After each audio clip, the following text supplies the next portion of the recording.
بسم اللہ الرحمن الرحیم۔ شروع کرتی ہوں اللہ کے نام سے جو بڑا مہربان اور نہایت رحم کرنے والا ہے۔ امید کرتی ہوں آپ سب ٹھیک ہوں گے۔ اللہ تعالیٰ آپ سب کی زندگی میں خوشی اور سکون عطا کرے اور آپ کو دین اور دنیا کی کامیابی عطا کرے، آمین۔ آج کی اس ویڈیو میں آپ کو ایک ایسا وظیفہ بتاؤں گی جس کو کرنے سے کوئی بھی انسان اگر فقیر بھی ہے تو وہ بھی بادشاہ بن جائے گا۔ یہ وہ وظیفہ ہے، فقیر بھی کرے تو بادشاہ بن جائے۔ ساری دنیا کی دولت کا بادشاہ وظیفہ، یعنی کہ اگر آپ اس وظیفے کو کریں گے تو آپ ساری دنیا کی دولت کا بادشاہ بن جائیں گے۔ انشاءاللہ اس وظیفے میں اس قدر پاور ہے کہ اس کو کرنے سے آپ دنیا کی دولت کے بادشاہ بن جائیں گے۔ جو بھی بہن بھائی اس ویڈیو کو لائک کرے اور ایک کمنٹ کرے گا، چینل سبسکرائب کرے گا، اس کی ہر خواہش پوری فرمائے، اللہ اس کی ہر خواہش پوری فرمائے اور اسی سال دنیا کا امیر ترین بندہ بنا دے، آمین۔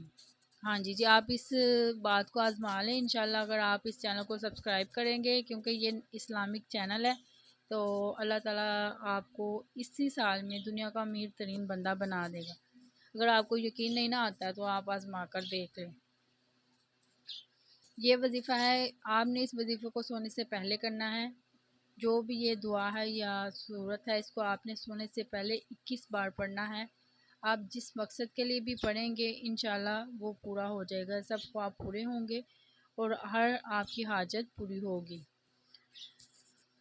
ہم سب کی زندگیوں میں کیا ہوتا ہے کہ ہم کسی بھی کام کا ارادہ کرتے ہیں تو اس میں رکاوٹیں آنا شروع ہو جاتی ہیں، کچھ اللہ تعالیٰ کی طرف سے اس میں بندش ہوتی ہے۔ تو اس وظیفے کے کرنے سے کوئی بھی کام اگر آپ کا رکا ہوا ہے، کسی سے آپ نے قرض کے پیسے واپس لینے ہیں، کوئی بھی کسی بھی قسم کا آپ نے کام کرنا اس میں رکاوٹ ہے، تو اس وظیفے کے کرنے سے انشاءاللہ وہ رکاوٹ دور ہو جائے گی اور آپ کا وہ کام ہو جائے گا، چاہے وہ کوئی بھی کسی بھی طرح کا ہو۔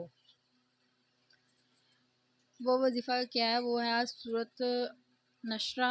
آپ نے یہ سورت سنی ہوگی اکثر، یہ قرآن پاک کی 30ویں پارے میں ہے اور آسان سی صورت ہے۔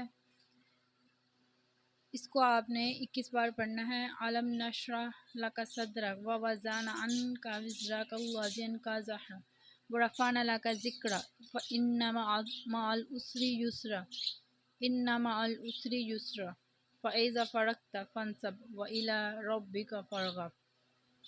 ترجمہ: یہ صورت مکے میں نازل ہوئی اور اس صورت کا ترجمہ ہے کہ اللہ کے نام سے جو نہایت مہربان رحم کرنے والا ہے، کیا ہم نے تیرے لیے تیرا سینہ کھول نہیں دیا اور تجھ سے تیرا وہ بوجھ اتار نہیں دیا جس نے تیری پیٹھ توڑ دی تھی اور تیرا آواز بلند نہیں کر دیا، یعنی تیری آواز بلند نہیں کر دی۔ یہ نبی کریم صلی اللہ علیہ وسلم کو اللہ تعالیٰ فرما رہے ہیں۔ ہاں، تنگی کے ساتھ ہی آسانی ہے، تنگی کے ساتھ ہی آسانی ہے۔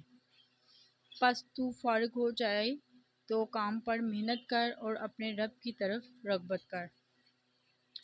سورہ علم نشرہ کے مضامین۔ اس سورت میں کون سے مضامین ہیں اور یہ کیا بیان کیا ہے؟ اس سورت کا مرکزی مضمون یہ ہے کہ اس میں تاجدار رسالت صلی اللہ علیہ وآلہ وسلم کی شخصیت اور آپ صلی اللہ علیہ وآلہ وسلم کی سیرت مبارکہ پر کلام کیا گیا ہے اور اس میں یہ مضامین بیان ہوئے ہیں۔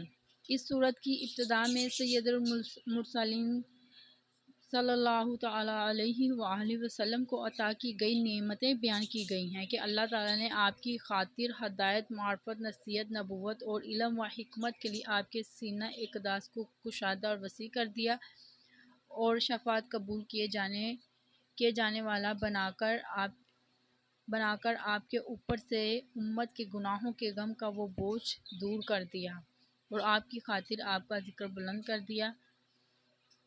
مشکلات و مصائب کے بعد آسانیاں عطا کرنے کا وعدہ فرمایا گیا ہے اس صورت کے آخر میں، یعنی یہ وہی ہے کہ مشکلات و مصائب کے بعد آسانیاں ہیں، یعنی اس صورت میں مشکلات کے بعد آسانیوں کا بیان کیا گیا ہے۔ اسی مقصد کے لیے، اسی لیے آپ نے اس صورت کو پڑھنا ہے کہ اگر آپ کے کام میں مشکلات ہیں، مصائب ہیں تو وہ حل ہو جائیں، وہ آسانیوں میں بدل جائیں۔ اس صورت کے آخر میں نماز سے فارغ ہونے کے بعد آپ صلی اللہ علیہ وآلہ وسلم کو آخرت کے لیے دعا کرنے اور اللہ تعالیٰ پر توکل کرتے رہنے کا حکم دیا گیا ہے یعنی اس صورت میں یہ بھی بیان کیا ہے کہ آپ نے نماز کے بعد اللہ تعالیٰ سے اپنی آخرت کو بہتر آخرت کے لیے دعا کرنی ہے اور اللہ تعالیٰ پر بھروسہ کرنا ہے۔ تو یہ سورۃ عالم نشرہ ہے، ٹھیک ہے، اس کو آپ نے سونے سے پہلے 21 بار پڑھنا ہے۔ اب آپ کو میں یہ بھی بتا دیتی ہوں کہ آپ نے اس کو پڑھنا کس طرح ہے۔ آپ نے جب سونا ہے، سونے سے پہلے آپ نے کیا کرنا ہے کہ اس سورت کو آپ نے 21 بار پڑھنا ہے۔ اس کے اول و آخر درود ابراہیم پڑھنا ہے، وہ آپ کی مرضی ہے کہ آپ کتنی بار پڑھنا چاہتے ہیں، ٹھیک ہے، طاق عداد میں پڑھنا ہے، 3 5 7 اس طرح پڑھنا ہے۔ تو اس صورت کو آپ نے 21 بار پڑھ کر اول آخر درود شریف پڑھ کر اپنے اوپر پھونک مارنی ہے، ٹھیک ہے، اپنے پورے جسم پر اور سینے، خاص طور پر سینے پر آپ نے پھونک مارنی ہے۔ تو اس کے پھونک مارنے کے عمل سے انشاءاللہ جو بھی آپ صبح کو جو بھی آپ کریں گے اس میں کسی قسم کی رکاوٹ نہیں ہوگی، جو بھی آپ کا کام ہوگا، آپ کا مقصد ہوگا، وہ پورا ہو جائے گا۔ ہاں جی، یہ سورج جو ہے یہ بہت ہی پاورفل ہے۔ تو اس صورت سے آپ کچھ بھی، کوئی بھی، اگر آپ تنگ دست ہیں تو اللہ تعالیٰ آپ کو وسیع رزق دے دے گا، وسیع دولت دے دے گا۔ اگر اور بھی کسی طرح کا کام ہے جس میں آپ کی رکاوٹ ہے تو اس وظیفے کے کرنے سے انشاءاللہ وہ پورا ہو جائے گا۔ تو یہ تھی آج کی ویڈیو، اچھی لگے تو لائک کریں اور میرے چینل کو ضرور سے سبسکرائب کریں اور آزما کر دیکھ لیں کہ میرے چینل کو سبسکرائب کرنے سے اسی سال میں آپ جو ہے نا دنیا کے امیر ترین شخص بن جائیں گے۔ آزما کے دیکھ لیں۔ ویڈیو اچھی لگے تو لائک کریں، ٹھیک ہے جی، ملتے ہیں کسی نیکسٹ ویڈیو میں، تب تک کے لیے خدا حافظ۔